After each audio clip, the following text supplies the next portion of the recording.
Queensland is facing housing supply issues. Let's have a look.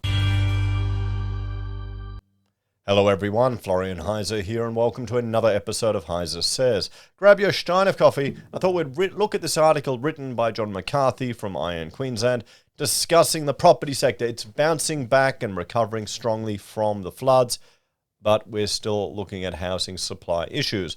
The problem is you can be in a house that's been designed to be flood resistant and you can easily clean it and maintain it and get it back up to speed, but there still will take some time there. And there still will be some people that are out of their rental accommodation, out of their houses, that can't find somewhere to live or are struggling to find somewhere to live.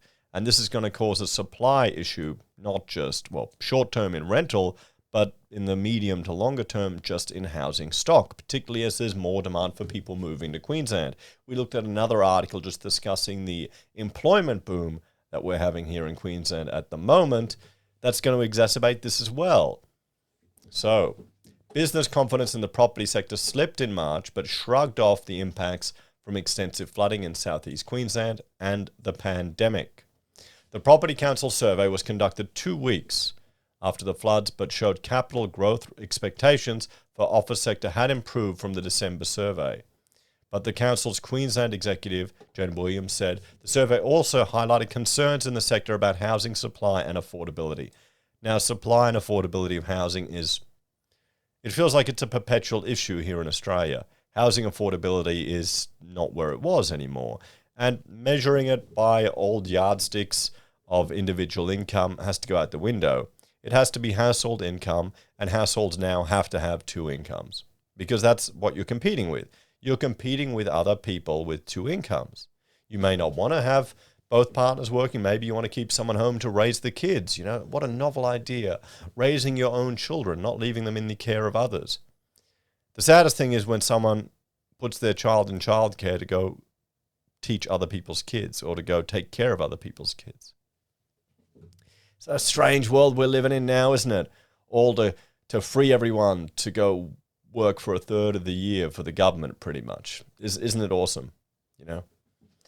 So, when coupled with the fact most people within the industry expect interest rates to increase in the near future, it is vital action is taken now to ensure that the situation doesn't spiral further, Williams said. Now, housing supply, there are a whole lot of issues here, and I want to draw your attention to, how the government is coming to the rescue. And the way that housing supply are impacted is, councils limiting development. And the not in my backyard crowd, they're the ones that really influence councils. You can have people wanting to do a development on their property and the neighbours will bitch and moan. You can also have taxes, like in Victoria, the profit realisation tax, whatever it's called. If you're selling your farmland to developers, you've got to pay a huge portion of that profit to the government for doing nothing. Okay, maybe they rezoned it, and so you lose out on all your profit. You take all the risk, you hold on to the property, you've got to give it all away, all for the greater good, comrade, the greater good. So Dan Andrews can buy another butt scratcher. I mean, come on. This is the problem. All of these costs, and sure, we're talking big development, but even just someone putting 3 houses somewhere is going to hit those same issues. All of that drives up cost. It drives up housing cost. Every little chip drives it up. It makes supply harder to get to. Then people bitch and moan that housing is too expensive and councils get in the way of people getting housing. And, here's the more conspiratorial approach. Governments want housing to be expensive because they can use it to generate more taxes from people and more higher rates. And because people are going to have mortgages and be indebted for a longer portion of their lives, they're more inclined to be obedient.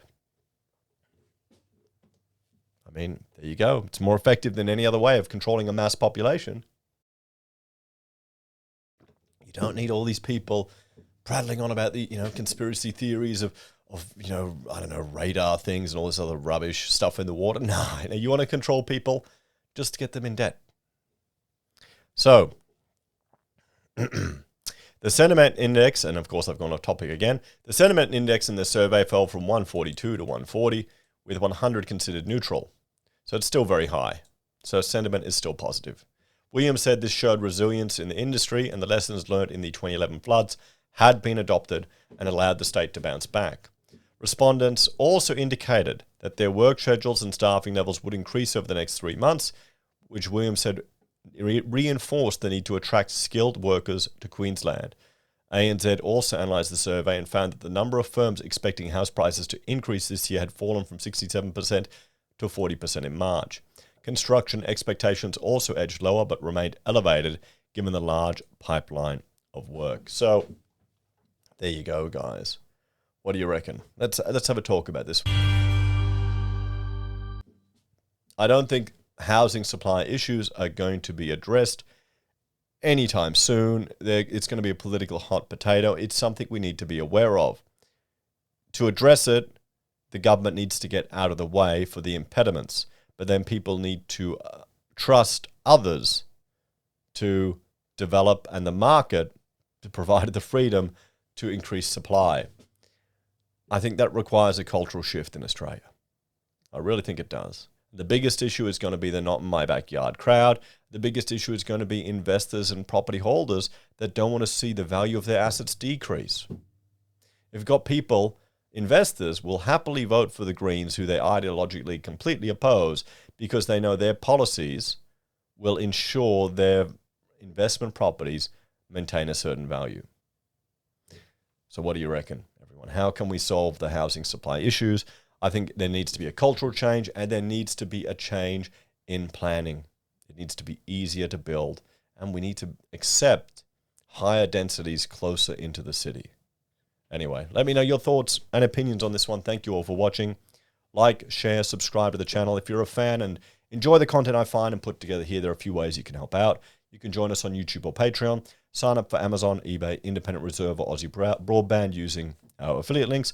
Or if you need architectural services, give us a call. We've got a lot of experience in education, commercial, and mining sector work. Take care, guys. Have a great day, and I will see you all in the next episode of HeiseSays. How can we get supply? I don't think tiny houses are going to be the answer, guys. They're just glorified caravans. They have their place, but you can't really age and place in them as well as a real house. That's the problem.